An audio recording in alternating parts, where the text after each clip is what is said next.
He's not just an evil person. He's just a dick. Some dicks are good, some dicks are bad.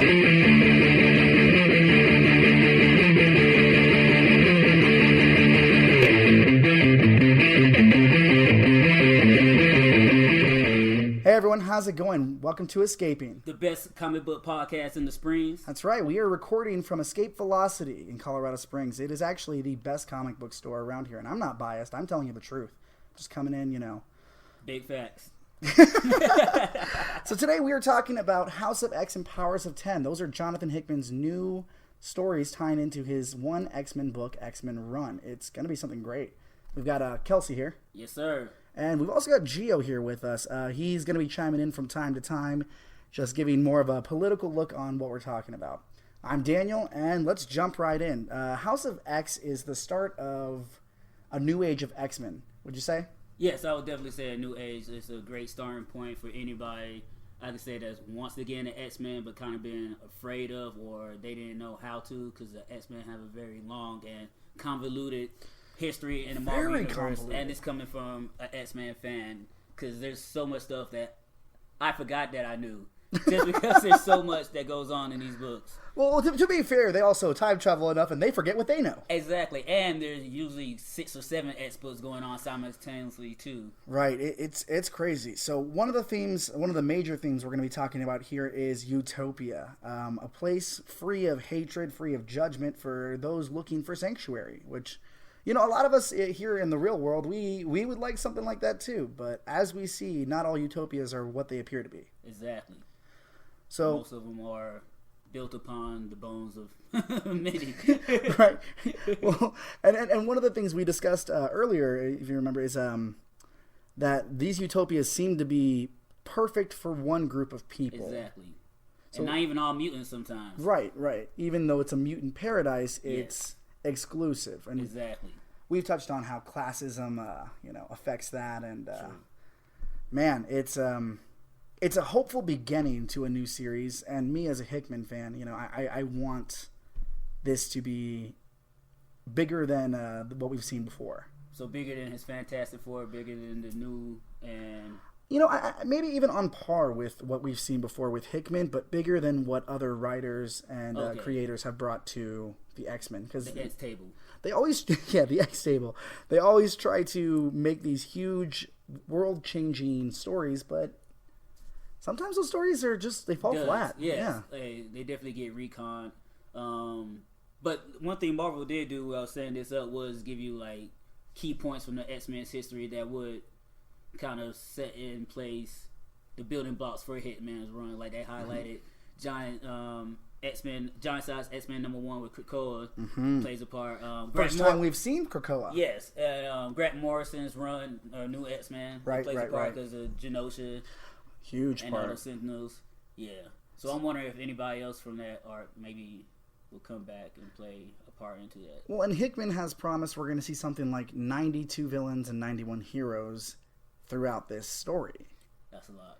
So jumping back before we get into House of X as an issue, let's just go over who are the X-Men. I know anyone who hasn't been living under a rock for the past however many years knows who the X-Men are, but Kelsey, give me a background on the X-Men. They are the greatest superhero team ever created. Hashtag bias, very much so. But no, they're a group of mutants being humans born with an extra gene, and their DNA allows them to produce or manifest various powers and physical mutations. Right. Created by Jack Kirby and Stan Lee. Marvel's Merry Mutants. They got off to a rocky start back in the day. They actually were canceled after 60 issues? It was about 60 issues. It was almost a hot button topic back then because of the analog for civil rights. The movement, the Martin Luther King and the Malcolm X dynamic between Charles and Magneto is just one of the most iconic dualities. Right, and you can see good points between two of them. Exactly. Like while Charles is the more peaceful, we're fighting for a world that one day we will exist in. Exactly. You can also see the merit in what Magneto is doing. That's true too. And sometimes you can't always turn the other cheek. Sometimes, right? You gotta punch him in the mouth. Exactly. like you were saying before, there's that kid who's always getting picked on. You know, and whatever it is, the second they decide to pop someone in the mouth to fight back, violence is no longer the answer. Yes. Like, you shouldn't do that. You should have went about it a different way. Use your words. Sometimes words don't work. Right. As only so long you can say the same thing. Exactly. and, the X-Men seem to be held to these same standards. Yes. Where they have all this great power, and, no one is stepping in for these Sentinels attacking them. Everyone wants them to endure, to be better, because they're supposed to be the next generation of people. Exactly. But let's get into House of X. We start off with, very little known, which is classic Hickman, where he throws you into a situation, you get bits and pieces, and a whole lot of graphic design, circles and stuff. Yes, circles. that man is obsessed with creating his own language. Languages, yes. Like, even back to the New Avengers run, like how he pieced every Avenger into their own set and broke it down, how they function within the greater will of the team. Yeah. So we start off seeing Professor X, or at least the man we assume to be Professor X. Yes. Surrounded by pods. What like these pods are spewing out different mutants. They're over here. They're birthing them or healing them, and this is playing God to a degree that the X-Men haven't in a long time. It's very dark, creepy. very sinister, very dark beast. Yeah, very dark beast, and Hank McCoy doing whatever he feels is necessary. Exactly, and that's one of the things about Hank too. Like we talked about earlier with the Bendis run, like he just didn't ask anybody about traveling back in time, grabbing the original X-Men. He just did it. He's one of those ask for forgiveness and not so much permission. Exactly. Because he figures as a founding X-Men, that forgiveness will never run out. And being the smartest guy in the room is like, I already saw the flaws, I ran the scenarios, this is what needs to happen. Right. A good comparison is Tony Stark and Bruce Banner in the Age of Ultron movie. Yes, Age of Ultron. Say what you will about the movie. The movie is not bad. It's a split camp. It's very much... I describe it as like a Lamborghini with a couple of dents. It's still a Lamborghini. It's still a Lamborghini, but it's still good. Does it have Sirius XM, though? Yeah, that's the thing. That's the question. It might have a cassette player. If you've got some good Rush tapes, you're good to go. But if you don't... we got the touch. That's right. But, that whole, we are doing what we see fit. We're doing what everyone needs, even if they don't know it yet. Yes. I know it's better for you than you do. Exactly, which is such a demeaning attitude, Yes, you assume everyone just doesn't understand what they need. But then again, he gets mad at Scott for doing what he does, because Scott also thinks he knows what's best. Absolutely. He's been the mutant messiah for so long, while also being a mutant terrorist. That's the scene I want to see, when Cyclops be like, go ahead, lead the team. Like, y'all want to do it? I don't see nobody. Well, not you, Storm. No, you're not. We already know how this went. It's when Storm leads a team. Yeah. So your ass with no power.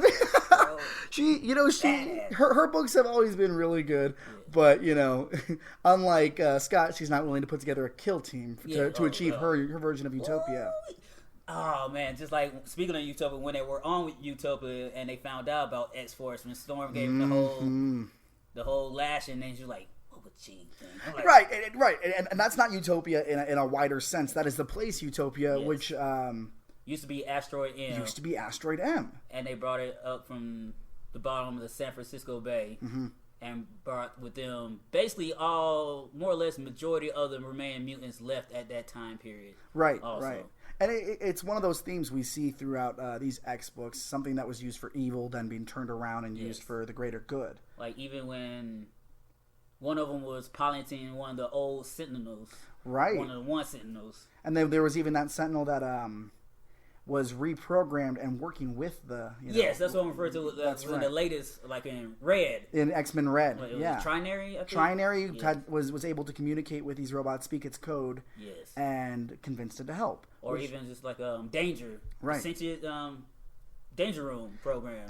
And some Star Trek shit. Something we'll touch on a little later, but I assume that's kind of the same olive branch that was extended when Mr. Sinister was asked to join after what we see here in the events of House of X. Because the X-Men will bring in former villains into their rankings just because they're also mutants, and they really can't. Well, they can, but everybody gets a second chance. Exactly, and second chances is something that's always thrown out there because at some point they're still fighting for their existence. They got to unite as one people. Exactly. And a lot of X-Men started off as rogues, no pun intended, like Rogue.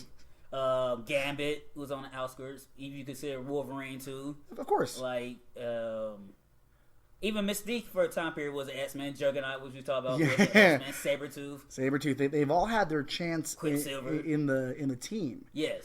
But another writer will come along and decide they need to keep those villains. Yeah, they need to be villains. Some villains should just stay villains. So sure, but does that speak to people never really change, or is that more of a decision that I think it's mostly circumstances. Okay. And what's their end goal for them or the mutant population as a whole. And how could we forget Magneto? He was a headmaster. He was running the school also. Absolutely. Magneto, again, you see merit in what he does, even if he goes about it in a destructive way. Exactly. But then realizing that same person lived through the Holocaust. Exactly. And that's one of the best analogies too, or metaphors. It's like, I seen what they do to humans. Right. Their own brothers and sisters. God knows what they're gonna do to somebody that's a god to them. In that regard. So, yeah. Right. So jumping back into House of X, we see Krakoa, who you said was first in the Giant Size X-Men. That was when Charles went and got a new team of X-Men. Well, we didn't find out till damn. Yeah. Yeah. You're jumping through time, which is perfect for the subject material. Exactly. But it's. But yes. Yeah. Put together through another team, and I guess going with that, Charles Xavier, man, Charles. He seems to have these good intentions. He seems to be very soft-spoken. He's the one you can trust, but he lies to his team. He lies to his students more often than not. He's like the cool foster parent, or like the old dude that brought in all these at-risk kids. Like, live with me in a mansion. I'm gonna put you through school. We on field trips. Right. But at the same time, I'm not gonna tell you that I killed your brother because I recruited him first. or that I ate my sister, or psychically absorbed my twin sister in the womb, because that's never gonna come back and bite us in the ass. Exactly. Or I had a son that I don't really. Right. He's too fucked up, and you guys don't need to know about that. But let me probe your mind and get everything I know about that.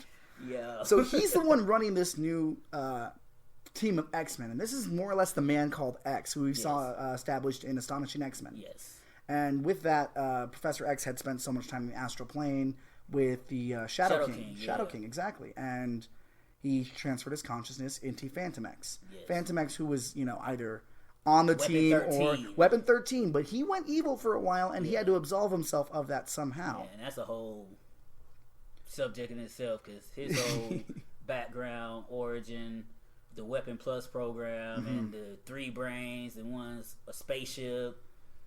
Yeah. It gets ridiculous. It does. So this man called X, he is birthing or rebirthing or even just healing these mutants in these new pods. Because as we saw at the end of Rosenberg's run, a lot of those characters were dead. Exactly. So we don't know if this is time travel with what he's doing with the seeds and the portals he's creating. We don't know exactly what the plan is here. We're meant to believe this is the dream realized. This is exactly what he was fighting for. And the fact that Magneto's on board and they're working together shows there had to have been some sort of deal struck. It had to hit a middle ground. Yes, there had to be something that both of them agreed upon to get them in this position where he was like, all right, after all these years, even after me crippling you again. I was disguised as Zorn, but I wasn't really me. That was some other, oh man, Morrison-ish. Morrison stuff, and there is a plan here. They're giving something again to gain the respect that they feel they've earned. Yes. Let's talk about the seeds for a second. Okay. So there's 3 seeds that could cause flowers. For humans. One gives them 5 extra years of life. Mm-hmm. Another heals any mental or any disease that affects the brain. Anything affecting the brain. And then the third one was the antibiotic. It's a super drug, and no pimples, no losing of memory, and you got 5 extra years. That herpes gone. Condom industry plummets. Never affected Wolverine. I never heard it once. I mean, unless it's one of those things, unless your healing factor kicks in, after you have it. Yeah. In which case, those are constant herpes. Like Deadpool. His cancer. I thought you meant like herpes. No. Which he might have. Like, we don't know. We can't know. Deadpool, that's for the angels. Down and around. He was married to a demon for a long time. That's right. Shakala. Yeah, that was a... So we've got those 3 seeds, and then we've got 3 known mutant seeds. Yes. The one that produces, it's a habitat. It produces a self-sustaining habitat, which is interconnected into the consciousness of Krakoa. Yes. So Krakoa is at the core of all of this. Because then there's the no-place seed, which is separate from Krakoa. Yes. It's a tumor, basically. It's off the grid. It's like a black site, which I think might be where the time travel aspect may be coming through. Right. And then we've got the third one, which is the gateways. Yes. And that is a quick escape to a twin seed, which is planted on Krakoa. Yes. So you can see why the government would be as... invested in figuring out what's actually going on. And one thing, too, also about these gateway seeds, only mutants can travel through it, but a human can travel with the mutant if Krakoa okays it. Exactly. And that's one of those things where the permission needs to be given instead of... Time and time again, we've seen that it's taken. You just can't walk through my portal any time of the day all willy-nilly. Right. Ask permission first. And this startles some of the people we see in the comics. Some ambassadors come to talk to Charles Xavier. Some of them have been told, if he makes a deal, you accept it. Others are a little more wary of what's going on here. That's true. I mean, how many mutant Omega-level threats have we seen throughout the years? At least 3 every...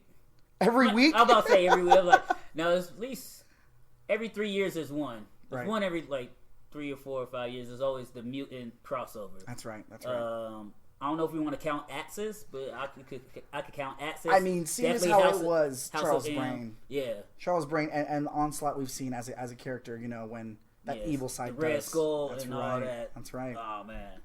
So what was it? Skull Slot? It was Red Onslaught. Red Onslaught. Red yes. Onslaught. And then you had that. That was the inversion, which was such a better side of Victor Creed to see. Yes, that whole inversion Axis was cool on paper, right? But not in the actual execution of the comic. But it did give us Superior Iron Man, which also gave us my favorite Iron Man suit. It was very the nanobots. The nanobots, the liquid. That was fantastic. That was dope. So looking into the characters we see featured in this premiere comic, there's Jean Grey, but she's under the guise of Marvel Girl again, which we haven't seen in years. Yeah, shouldn't it be like Marvel Woman now? I mean, or just Marvel. Just Marvel. I mean, I want to see her and I was about to say Carol Danvers beef about that, like the Marvel name. Sure, but the current Miss Marvel being Kamala Khan. Oh yeah, so she don't care about being Miss Marvel. But she's an Inhuman. Yes, there's a difference. That's a whole other episode. We'll get to. That's a story there, like the Marvels. So we see Jean, and she's leading these kids. And then as they're passing through the gate, we see Cypher, who, when last we saw, was in that Hunt for Wolverine, and he was a junkie. Oh, he was. He had found the internet when his power set was established. Historically, the internet wasn't a thing. It wasn't a thing. And now you understand someone who deciphers and speaks all types of language and code. So that means he speaks the zeros, ones. He speaks it all. Does he speak meme too? He is the meme lord we need. Yeah, exactly. Like that'd be nuts. Like when one of those just a random one pops up and starts out of nowhere, you're like Cypher. Whoa. Yeah, Cypher. It's Doug. And he was dead for a while too. Then he came back and the one event with the vampires on Utopia. That's right. And death and rebirth are another constant theme throughout X-Men history. Oh yes, if you're not an X-Men until you die. Exactly, which they mention time again. We always die, but we always come back. And that's one running gas too. Is like, as soon as I heard you dead, yeah, we heard that before. Walked it off. Yeah, it's an X-Men. I'm an X-Men. Is what we do. So another one of the names that pops up going in with the death and rebirth is Banshee, Sean Cassidy. Yes. Who had that death seed inside of him was basically a walking zombie. Yes. But got brought back in Astonishing X-Men as well. As we see, this man called X, who we're supposed to believe is Charles Xavier, is healing and rebirthing him. Yes. Do you think he's doing that for all of them? Right now, if I'm guessing, man, yes, because the more mutants, the better. Absolutely. And that's the thing too. And once you go through the process, every process you get a new trial and error, so you get to work out the kinks. Right. So you figure it out, you can perfect it, and yeah, exactly. Sinister being involved in it, gonna have some guinea pigs. Exactly. There's always gonna be guinea pigs, even in Rosenberg's run when they're working with Dark Beast. And once again, Maddox, Jamie is always the guinea pig. He gets the short end of the stick every time. He is a Apocalypse classic character. Hey, folks, we're actually closed. Oh, right on. Yeah, sorry about that. Would you lock that door? It's like... We need to put a tarp over the building when we start recording these things. Oh, yeah, I just noticed that there's no blinds. Yeah, nothing. Nothing at all. So, Cypher seems to be fused with Warlock again. Yes. He's got the arm, the Douglock, exactly, and he's happy.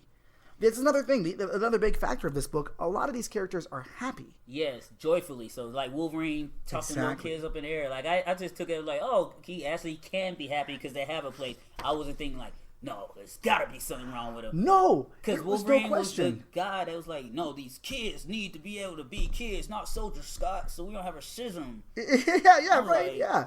Wolverine, but you're the killer dude. Yeah, but that's the thing. And he's seen it firsthand. Yes. He knows what happens when you turn these people into weapons. That's one dynamic I never thought I was going to see shift. Like, oh my God. Scott's like, fight. Wolverine's like, no. It's about the kids. Cyclops is like, no, they warriors now. They have no choice because they ain't going to defend themselves now or die not knowing how to. And it's like, and reading X-Men for all these years, it was a gradual progression that made sense, even though I was still kind of like, Wolverine and X-Men, Wolverine leaning, calling the Jean Grey school, throwing in Scott's face, and that moment is like, yeah, if Jean can see right now, Scott, then, that's all you gotta say. It's always that moment, like, who's gonna bring up Jean first? Yeah, she was such a prop for a lot of these arguments. Yes. And you understand a bit why Emma Frost hates her the way she does. Because no one really acknowledges her level of telepathy and telekinesis. And then Hickman came in and shit on Emma's like, no. Exactly. Well, even though you were never on Jean's level, but you're not even close to being Omega. Even as Charles, like, we're not going to list you right now. We're not going to classify anything like that. And with Hickman, we see redefinitions of characters. Yes. With his Fantastic Four run, we got the Council of Reeds.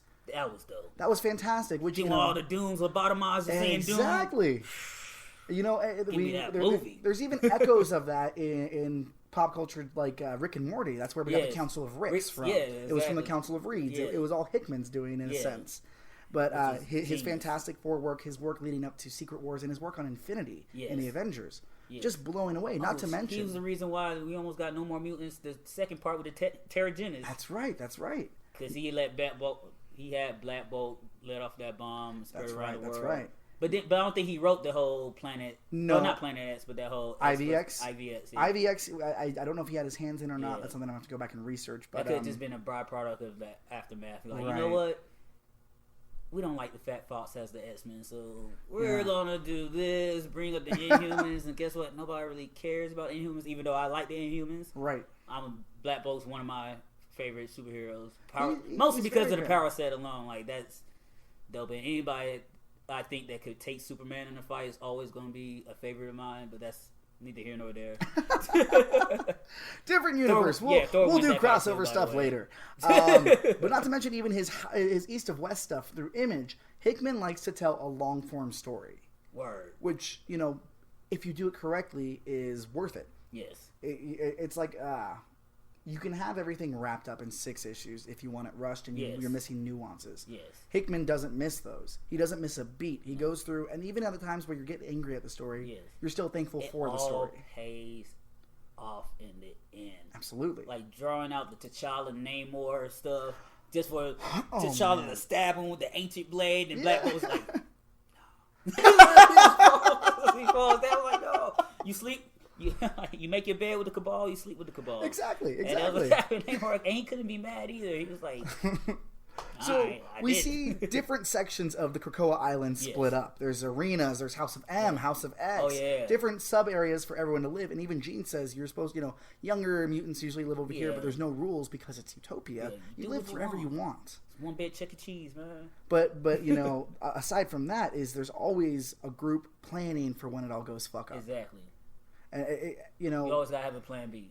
They've got the folks in outer space. They are the Orchis Protocol. Orchis Pro, which is also composite of various fractions of different types of groups and organizations. You've got Shield in there. You've got AIM in there. You've got Hydra, Hammer, Sword, Strike. It's all in there. Alpha Flight. It's one of those things where it's almost the Bruce Banner conundrum, right? Yes. Where he's not doing anything wrong, but everyone seems to be waiting. Yeah. Like on bated breath for when he does fuck up. That's the Hulk's coming.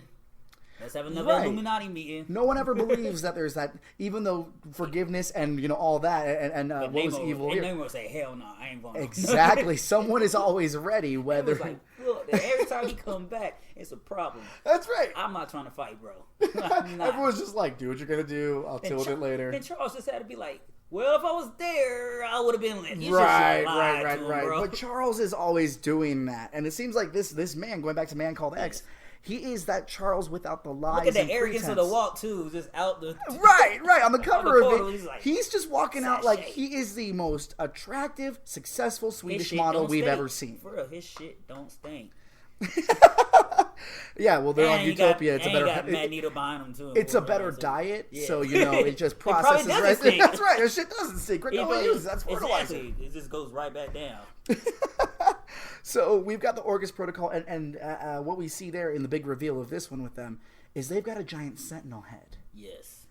That is powering everything, creating these newer versions of Sentinels that seem very human-like. And my theory, the anime fan in me thinks it's gonna form one giant space-sized Sentinel from different. You just want to see Sentinel parts come from different parts of space on the moon. The arm it's gonna form like Voltron. It's gonna be a Voltron Sentinel. Yeah, it's gonna be a Voltron Sentinel that's gonna either destroy the Earth or wherever planet the mutant's at is gonna be. That's the purpose. Gone, gone. Like we prepare for a mutant planet, a Planet X. Yeah, they're planning it. What we'll touch on in the Powers of 10, number 1, is the future, where all of these decisions that we're seeing made here, what they come to fruition to be. Now we've got Mystique, Toad, and Sabretooth. Yes, those are classic villains. Classic villains. But and in their classic costumes too, because Sabretooth's hasn't gone back to being all right, or has he? Because when in the at one point his inversion, the World Realms miniseries, he seemed like he was back to old school villainous Sabretooth. Right, but that can be chalked up to a writer deciding he's going back. There's a lot of groundwork made in these books for just someone else to come along, wipe the table, and start over. But I do like inverted Sabretooth. Like he was good. It was he was a good bad guy. It was what we needed in the wake of the death of Wolverine. We needed a Wolverine type. Exactly, and he was the closest one. Bendis came and did the new Avengers. Like there's certain types of people we need. You need a Thor type. You need a Wolverine type. Yeah, absolutely. Like, well, how about we get both? And they got it's the classic party members in any campaign. Yes. You need a healer, you need a tank, you need a rogue, you need a scout. Exactly, you need someone to lead the team. Need the parts. Absolutely. Without the parts, you're running that Ferrari with all those dents. Yes, but with a cassette player.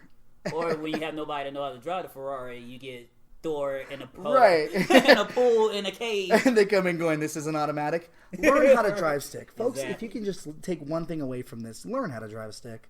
Teach yourself a lesson. Be good. So we've got Mystique, Toad, and Sabretooth. They're on a mission for X, as it turns out. Yes. And was it for X or was it for Magneto? They're interchangeable at this point because they are working together. We see Charles come in afterwards to procure what they. And that was a weird scene too, because what was that in Powers of 10? No, that was the end of when this they gave him the drive. That's right. And it kind of looked like it floated to Charles. Exactly. Or I couldn't tell if that was being thrown to Charles. No, he's got more control over stuff than we understand. Yeah, so is the portable Cerebro also giving him added abilities? It's one of those things Hickman will let us in on when he's deciding. Like that seems to pay attention to every panel. Now he's just sitting here over analyzing it. Yeah, and going into the research for this episode, man, I'm looking at background characters. I'm like, well, that guy's face is messed up. What's he thinking? Exactly. But they're on this mission, and the Fantastic Four intervene. Whew. That was quite the scene. That was lovely. And I always love the interconnectedness of the Marvel Universe, and just how they are connected. It goes back to Onslaught. Even when Jean Grey's body was found, or the Phoenix was found, it was found. She was found in a Fantastic Four comic book. Yeah, of course. I think it was an annual actually too, not even like part of the main series. It's one of those things where you've got a sandbox full of characters, and you're able to take them and put them in different situations and have them interact. Yes, it's a wonderful thing if you can do it right. Exactly.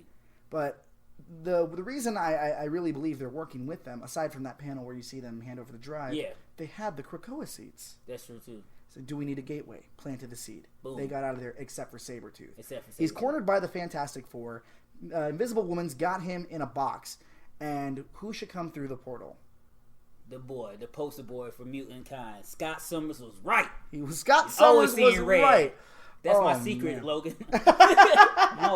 He comes through, and it is all hugs and high fives and how you doing? Congrats on the marriage. Fist bumping. Right, mazel tov. Schmoozing with him. Everyone's just so happy to be around. And then that line in the sand is drawn so quickly. Yes. It drops so fast that the Fantastic Four don't even realize it until they take a beat and go, you want to take Sabretooth with you. We'll take care of this. Sabretooth was out there. Well, Sabretooth, Mystique, and Toad was robbing Damage Control that had technology from Reed and Tony Stark. Because they had like this science bro pack. If somebody went missing, all their technology would go to them. Right. So it was one time and point where both of them were MIA. Tony Stark was in a coma again, and the Fantastic Four were believed to be dead. This was during the Civil War. They were gone in another. Yeah, they were gone. So that was just sitting around. Exactly. And let's talk for a second about Damage Control. They are the cleanup crew for these superhero situations. Yes. They are potentially one of the most dangerous organizations out there. That's true. Because if you're familiar with the Spider-Man movies or the MCU movies, that's Homecoming, right? Yeah, Homecoming. That's what the Vulture was were they working for? They were Damage Control. No, they were cleaning up before Damage Control got there. Yeah, and the movies were created by Tony Stark. That's right. So basically, if you ever thought about who cleans up after all these catastrophes in the superhero community in the Marvel universe, what goodies do you run across when you do that? Lots of stuff. They've got the Makers Forge, not Makers Forge. That's it's from Darksiders. That's what I've been playing lately. But they've got all these tools. They've got Tony Stark armor. They have been collecting because that's what they do. Yes.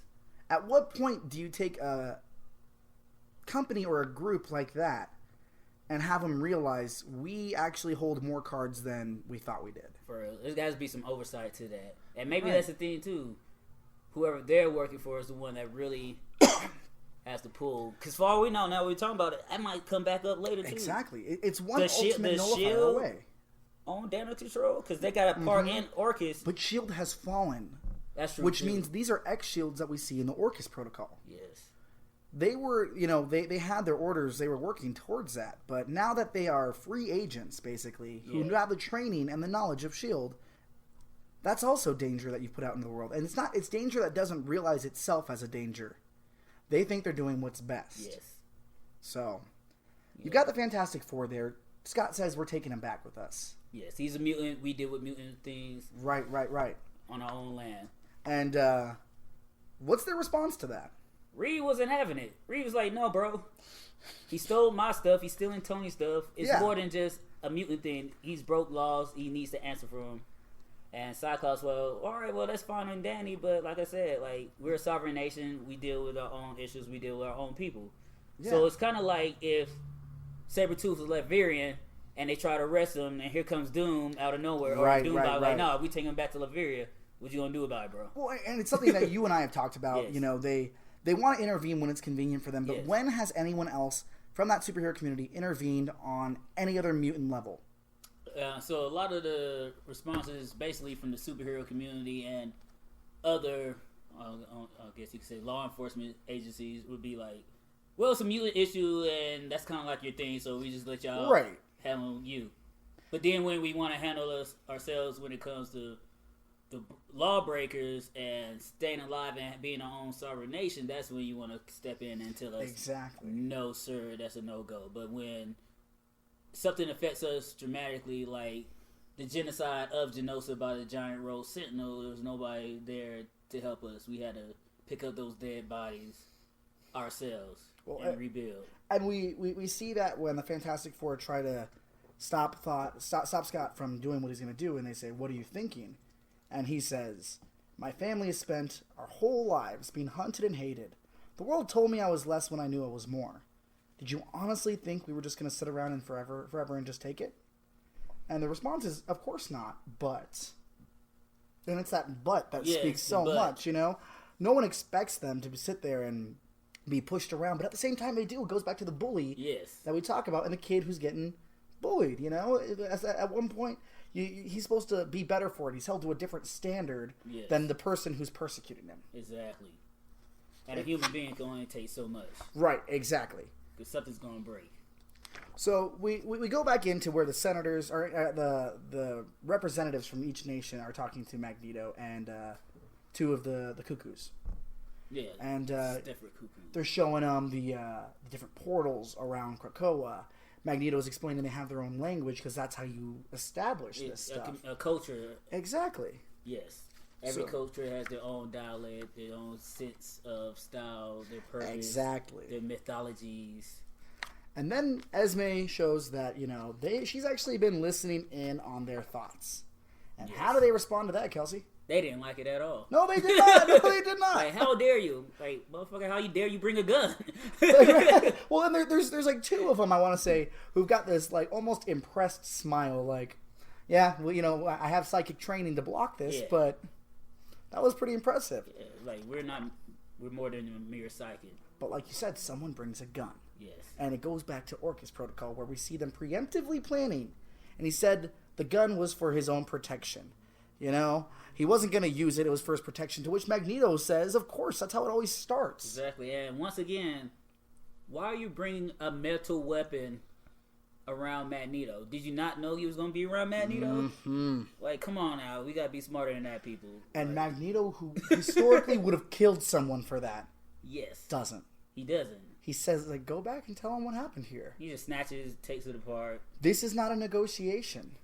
Like, we are super powered, and this is what we're going to do. It's crazy. And the guy's like, well, do you know what you sound like? And Magneto's got this smile on his face, and he's just like, I do. Yes. And it feels great. It feels good. Like, I can't wait to say it. So we end with him looking out on the city, and he's just helping them. We're not helping them. He's explaining they are going to help them. That this is how things are going to be. There is no it might be. Yes. There is no negotiation. And he leaves them with one sentence. What's that sentence, Kelsey? Actually, I don't know what the sentence is. He says, you have new gods now. You have new gods now. And they do, because with the plants, the seeds from Krakoa, that is their bartering chip to humanity. Like, we will give you these seeds if you just allow us to be who we are and live freely amongst ourselves and let us deal with our own issues in the mutant community. Right. Here. Let us be. Let us be. Because we're going to beat everybody eventually. This is kind of helpful. It's the future. It's the way it's all going towards. So you can't fight tomorrow. Right. And even though that could be a threatening sentence, you have new gods now. Yeah. And this isn't a negotiation. And this is the way it is now. No ifs, ands, or buts. It's still hopeful in a weird way. Yes. We've seen the X-Men throughout history trying to take their place. Yes. We've seen them try to do good and always be shut down. We've even seen a lot of iterations of Utopia to different degrees. That's true, too. Genosha.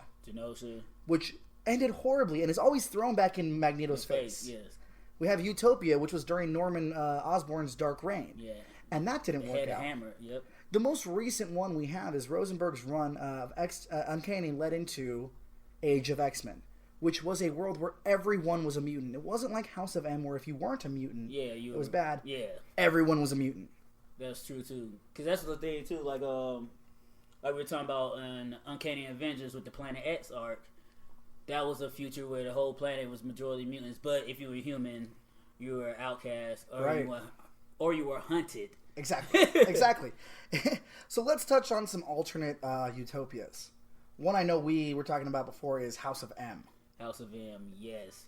When the Scarlet Witch created an alternate universe where Magneto was basically the monarch of mutant kind, and mutants dominated the Earth. And there were still humans. There were still humans, but the vast majority of the population of the world were mutants. Right. We still had humans. We still had Inhumans. We had superheroes. Yes. But if you weren't of that mutant X gene, you was kind of looked at as a second-class citizen. Right. So that kind of harkens back to what I was saying about these utopias are great for one type of people. Yeah, one type. And you even get characters in the House of M story like Spider-Man, who lies and says that his was he bloomed later in life, and that his powers weren't from a spider bite. His powers were because his mutant X gene activated at that point. Later in life, which he could get away from, because mutants are mutants. Every mutant's different, so hey. Exactly, and because I don't know if they answered that in the comic book. Didn't nobody DNA test them? No. They just took. That's the one thing like we were talking about as well. Like, how do the humans know that the superheroes they love, like Spider-Man or Fantastic Four or Captain? Well, I guess Captain America's on record, but other heroes aren't mutants. They're just lying and saying they're humans. Well, and they have to go off faith, I suppose. Like coming out of the mutant closet. Yeah, exactly. That was Gio. You haven't heard him all podcast, but he is still here with us. He's our silent watcher, like Watu. He only speaks when he has something to say. But like, I promise never to interfere, but let me interfere again. Watu is the best of the Marvel hypocrites, but in the best way. He's a good hypocrite, you know. I made a vow. So we see Spider-Man lying about being a mutant in this perfect world for mutants. And even his father-in-law, who was captain of the New York Police Department, which is now mutant-run, having to be treated like a second-hand citizen. Yeah. It's they don't treat him well until they realize who he is, who he has a relationship to. Yes. And that's crazy because when people are treated as second-hand citizens, unless they have some sort of power or influence, it really shows the true color of the system. Yes. It's like a person of color being stopped or followed and interrogated by an officer until they realize they're an influencer. Yeah, they're a celebrity. They're a celebrity. Yes, I was just listening to something about that too. It's like, oh no, it was The Boys actually. It was The Boys. Boys with A-Train. A-Train is there. He's on crutches. If you're familiar with the show or the comic, A-Train is their speedster. And he's black. He's black. He's in a store and he's on crutches. And the security guard is just following around eyeing him, and he's like, do you even know who I am? Like, it don't matter. What you up to? I'm A-Train. Like, whatever. No, you're not. And the security guard doesn't believe him until he starts seeing kids record the interaction. And he's like, oh, well, let me... Absolutely. I didn't mean, it was a mistake. Like, nah, bro. I had a friend the other day who I was talking to.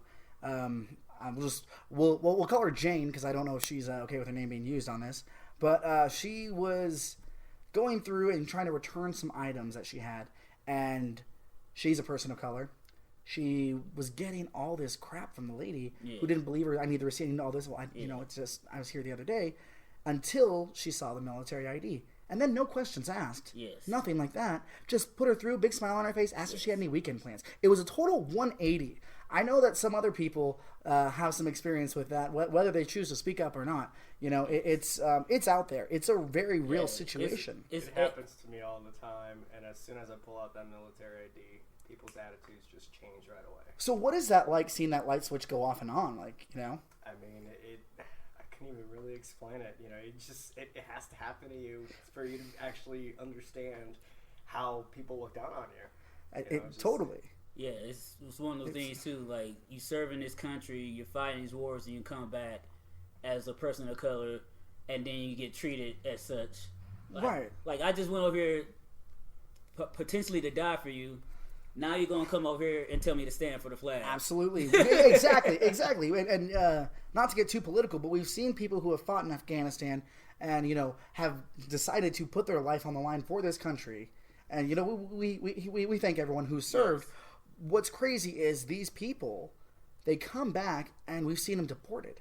We've seen them on the streets. We've seen these people, and as soon as their usefulness, quote unquote, is done, they're no longer considered. Tossed to the side.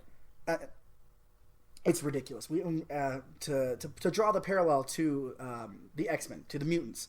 We've seen throughout the history them stop crazy world-ending events. Yes. We've seen them help people in need. At least once a year. At least once a year. The world, the multiverse, you name it. But that doesn't matter because they're still different. Yeah, it's not unless they're seen with these normal superpowered people that they're accepted. When it's just the X-Men as a whole, it's crazy and total social outcast. During Rosenberg's run, what was crazy, and a lot of people had issues with it, and we'll touch on that in a later episode, but one of the things that was crazy was with the majority of the X-Men gone, no one stepped up to defend the mutants. Nobody. They had to defend themselves. They were being wiped out. People realized now is the time to strike to get rid of all of them. And nobody's coming up like, no, they're humans too. Exactly. They're people. Right. They have lives that matter. You know, and mutant lives matter. Mutant lives matter, right? You know, and you take that exactly what it sounds like, because you know what we're talking about. Black lives matter, everyone. I'm gonna say it. They do. They really do. But you know, you can't you can't really exist without the mutants in the Marvel universe. You can't exist without the diversity we have in this world. People don't want to see it. It's like we talked about before with any utopia, classism. Classism. Yes. It can be a perfect world, and someone's still going to want to be on top. Exactly. It's how it happens.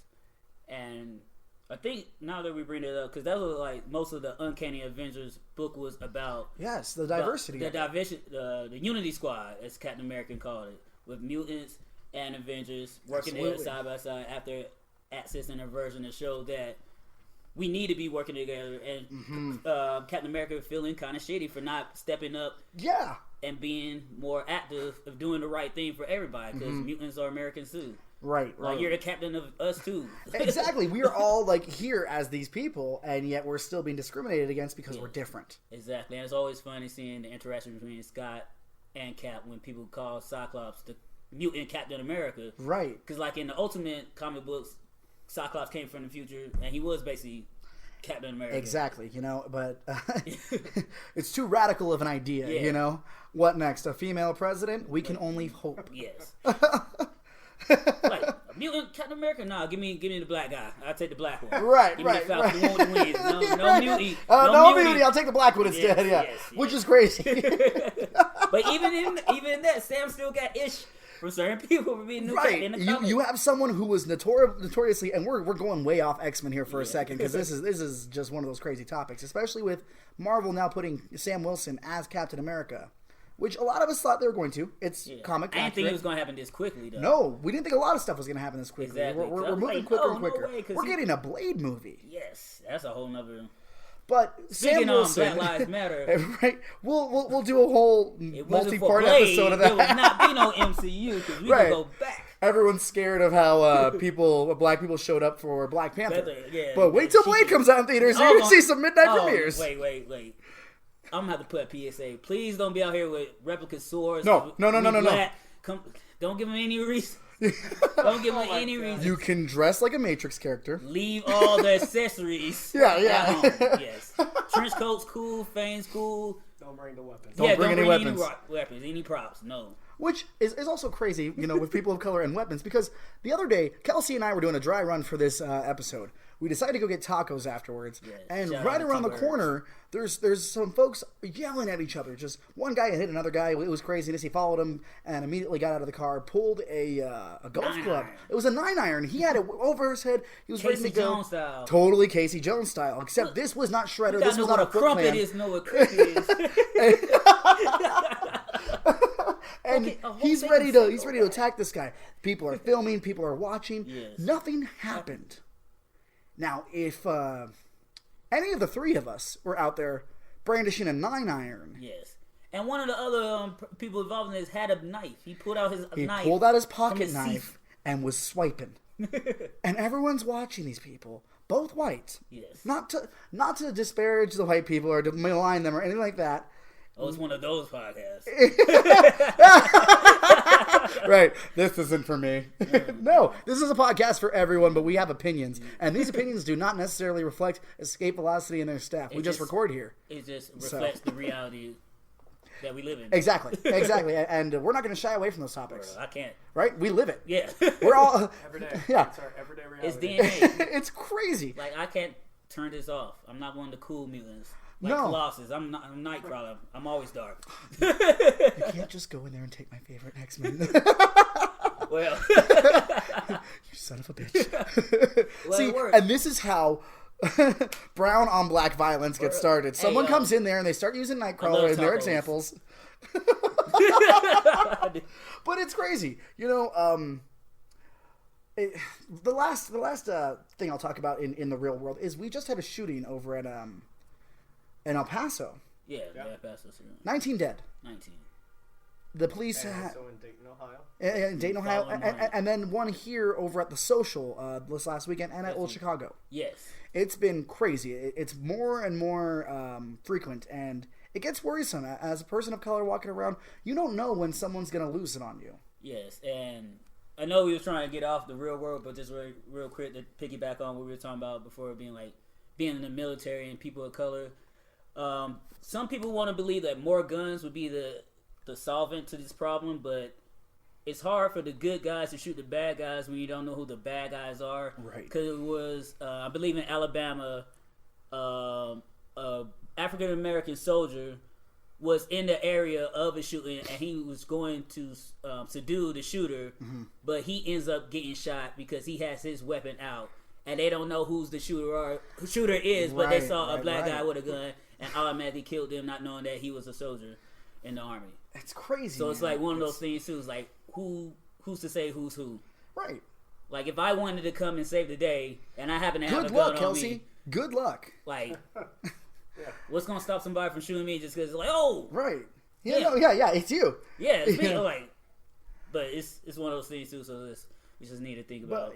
But I guess going back to God, what a ray of light we just threw into this X-Men podcast, the hopeful episode. Because next week we're talking about Powers of 10, and that's the more of a downer. Yeah.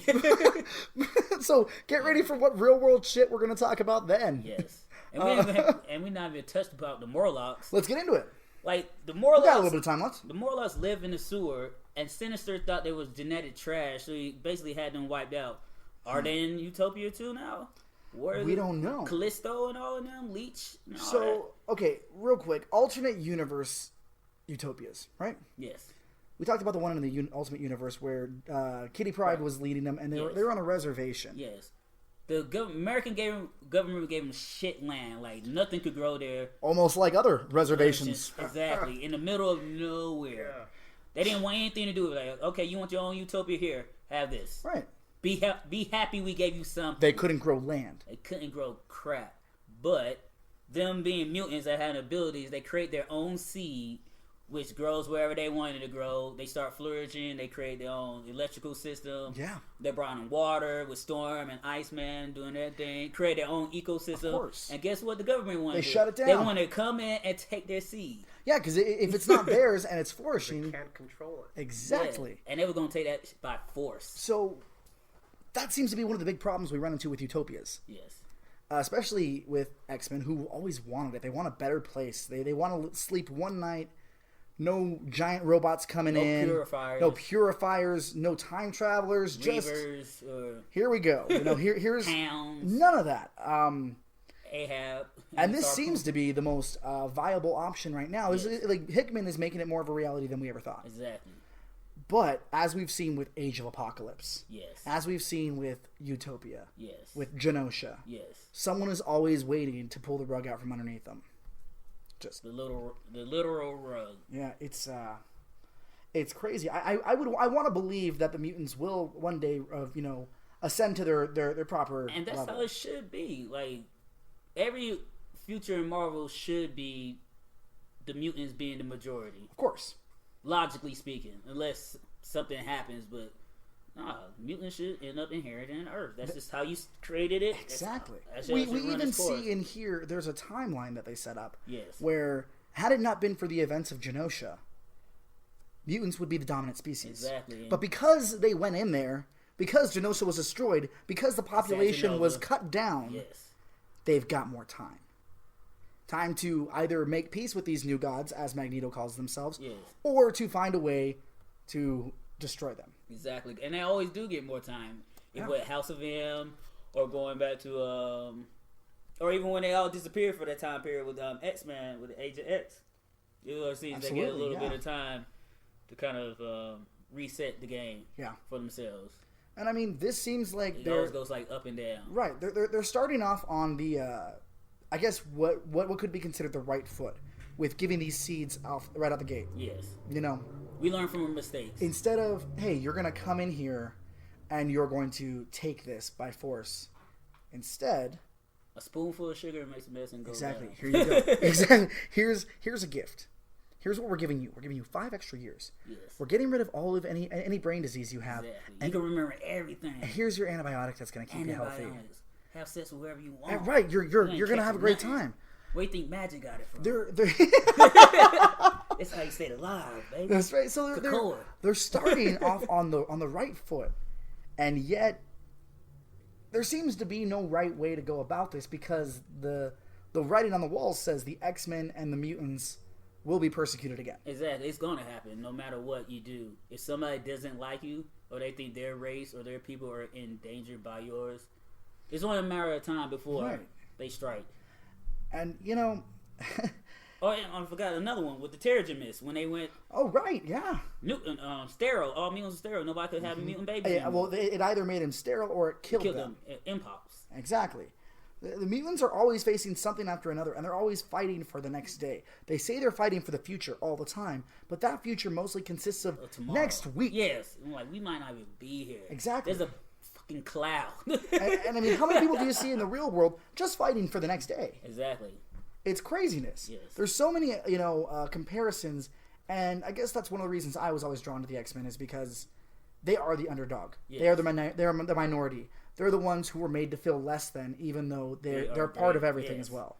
It's crazy that we can have these fictional comparisons, and in the real world, we can't seem to learn from them. Exactly. They're great stories, but nobody want to actually learn from them. Exactly. Because I wonder how many people may have felt a way about a race or a group of people and read maybe an X-Men comic book or seen a movie and be like, oh, maybe I shouldn't be like this. Right, maybe being a dick isn't worth it.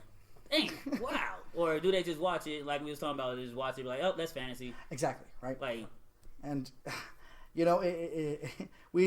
Kelsey and I talked about it the other day about how, if you look back, if just one of the most prominent fictional characters in history, Jesus Christ, he said, just don't be shitty. Yeah. Hey. Love that. And here we are. Yeah. Yeah. People love that book. Yeah. They love to take it out of context. The world's greatest comic book. It's the first. Are you kidding me? There were dragons in the last chapter. Dude, six-headed beasts. Oh man. I mean, raining frogs. A whole lot of Game of Thrones incest going on. Oh yeah, that's a whole nother record. That's that Garden of Eden thing. That's a whole nother. Man. Yet here we are. It's still reading. Still, They ain't get it quite yet. Thousands of years. Here we are. I was gonna say the only difference between Jesus and Hercules is Jesus had a better publicist. Well, and Jesus. I don't know. Jesus could also hold his wine. Hercules couldn't. He couldn't. That guy. He got fucking bears and. Right. And that ain't wrong, man. We don't know if Jesus fucked any bears. There's a whole lot of time missing from his childhood. From 13 to 33. Who knows if he was out there just pounding away. That's not for us to say. Where do you think he met Mary Magdalene at? They had to meet up somewhere on the block. Like, I'm just saying. Tender. Yeah. It was probably Tinder. He used Tinder to start a fire. She was cold. She came over. She started talking. And he's like, let me clap those cheeks. Like, you say your mom was a virgin when she had you? Nah. That don't say that. Nah. And, that quickly turns into Charlie Day. And It's Always Sunny on Santa's lap. Did you fuck my mom? Yo. What if Jesus was a mutant? What if we're the aliens? Anyway. We are. We definitely are. Right? No. It's squid. It's octopi. Those things are not from here. They're smarter than us. The real science is going on under the sea. Oh, yeah, too, man. Because we're always thinking these UFOs are coming down. They might just be coming up. Just like in Battleship, but... Oh, my God. I didn't want to. I didn't want to, but they was like... We don't know what's down there. We don't know. Maybe they crashed. It like we just gonna stay in the water. They were still coming from the air. They're right here. It's just they're gonna resurface at some point. Yeah. They know, but they see how we act. They're like, we ain't dealing with that. We got a hollowed out mountain over here with basically, I'm guessing, a Stargate in there. Come on. All this surface shit. They're just waiting for us to destroy ourselves. Exactly. That's right. And then they don't come right out the water, like, oh, now we're here. Yep. Time's up. When we're done, just wait. I've talked to both of you about this, and I'd like to ask it here while we're recording. Do either of you think the dinosaurs knew they were precursors to something else? No. No, of course not. No. Do you think that humanity in these X books ever thought they were going to be anything more than on top before the mutants came along? No. I couldn't. And neither do we in the real world. Exactly. We don't think that we're, We think that we're it. Yeah. We're like... I hope we're not. We better not be it, man. Otherwise, the universe is fucked. Yeah, we better have a next stage in evolution to something. We got to evolve into something else. And this thing, too, like, evolution does happen on a smaller level. Absolutely. Like, for example, like there's a group of people that just live on these tiny islands, and since they live in the islands, they have to deal a lot with being in the water. Right. Over these generations, they evolve a better lung capacity to hold their breath longer than the average person. So that couldn't happen unless their bodies adapted, and adaptation is evolution. Chile, like one of the mountains in Chile, they're like at the highest level, elevation level, and they've adapted. Like regular people, even us, like living in Colorado, we would need oxygen tanks the entire of our time there. And they're over there doing jumping jacks. Like, what's wrong with you? Evolution is not a bad thing. Well, yeah, but I mean, with the Chilean people, it's the equivalent of me trying to go to the gym at any point. You know, I see these people, they're doing great. I get in there, I look at them, I get tired. I haven't done anything. Just by looking at them, I'm like, well, that feels like I earned a donut, and it's not. I earned 2. I had to go and I had to put the shorts back on. For real. It's crazy. Walking in and walking out definitely build up an appetite. So,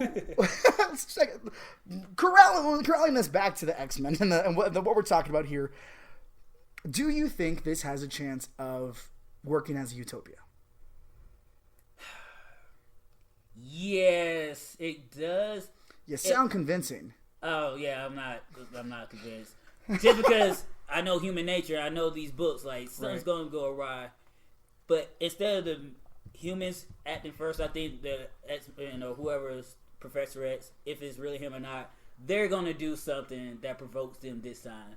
I think they're going to do something off the line, like, all right. So you think they're going to act a little more proactively than reactionary as they have before? Because I mean, if they just want to have their little sections here, there, and there, right. I don't see a reason for them being messed with. I don't see a reason for the government or anybody else coming in and trying to shut it down if they're just minding their own business in their own territories, not messing with anybody. Kind of like the Amish. If they just want to, but then again, the Amish don't have omega powered mutants and right. How many times has that happened? Yeah. And then the government has stepped in and controlled them and tried to regulate. So well, it's that bigger.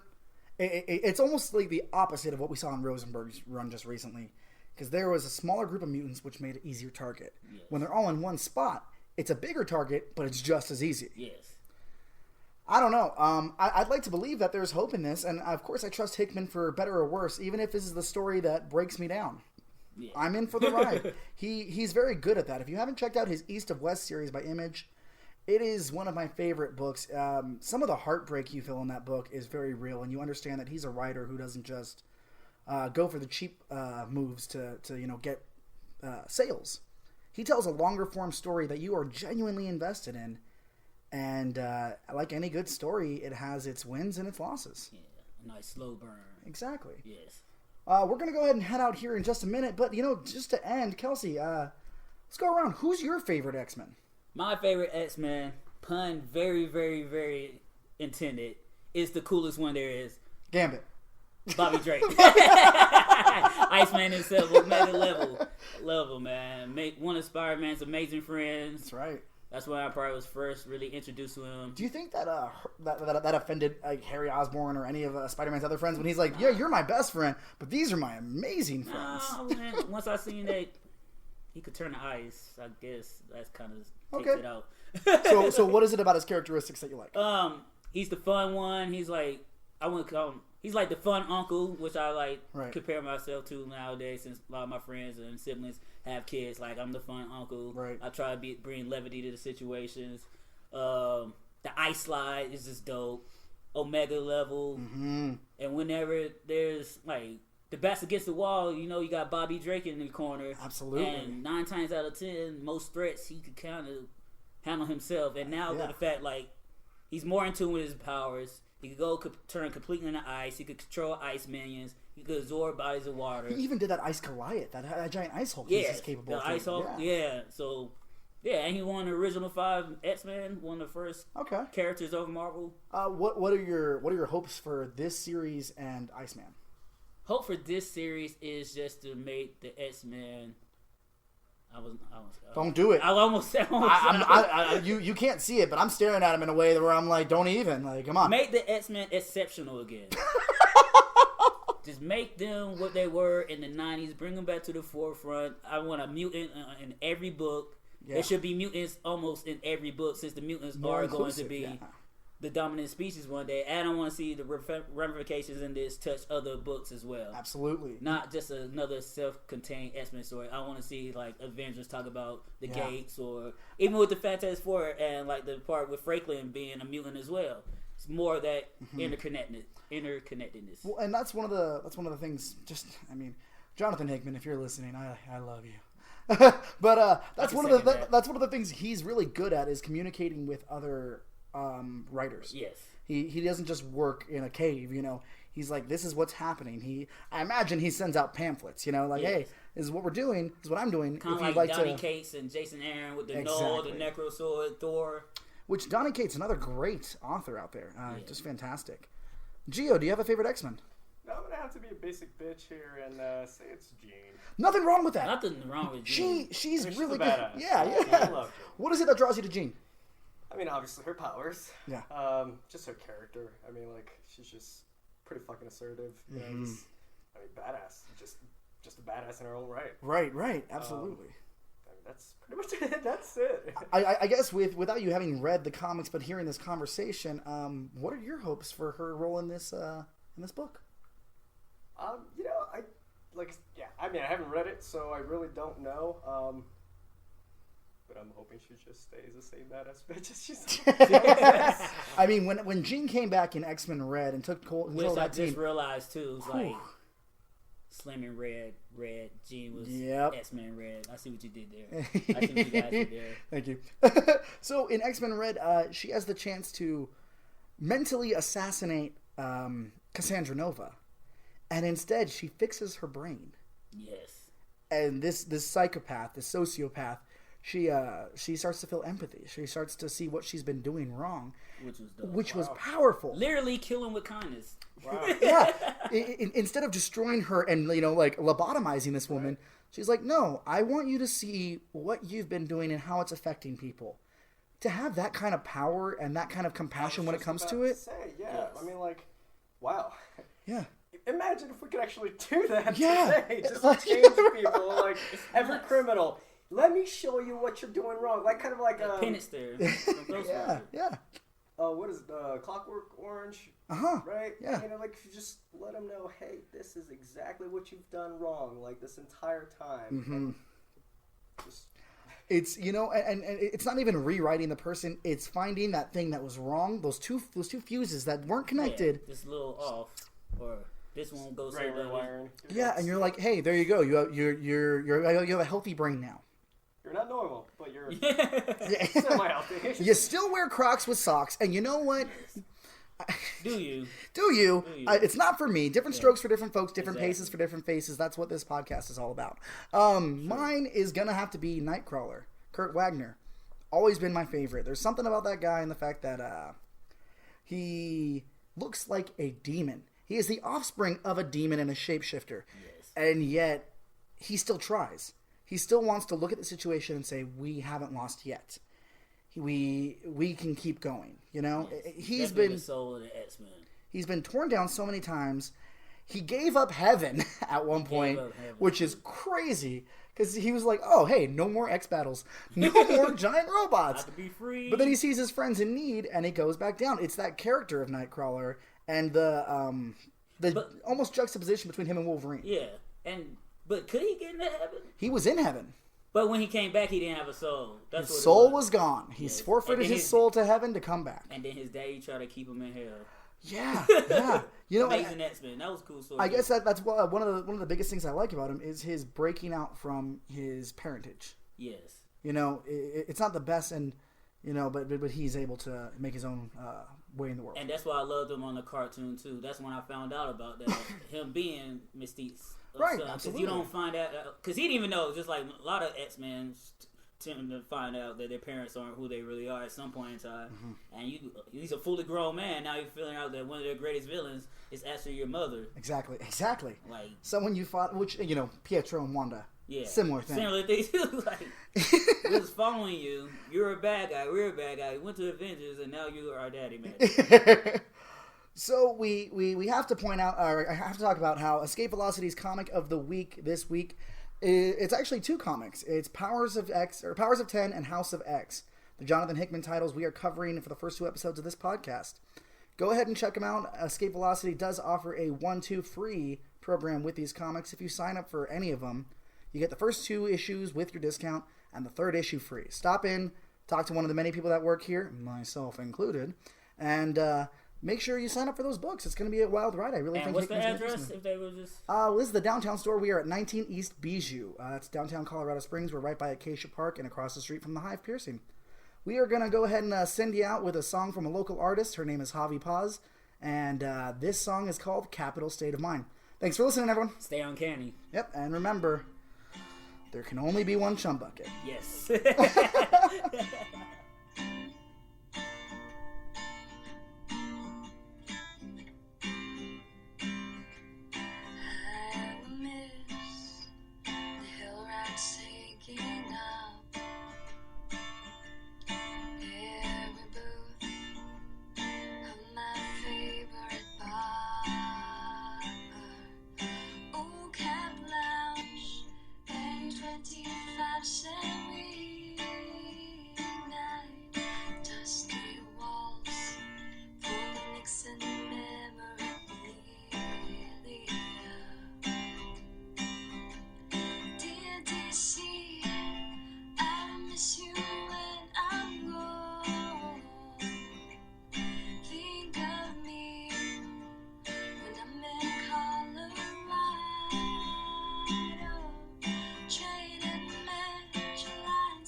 Postcard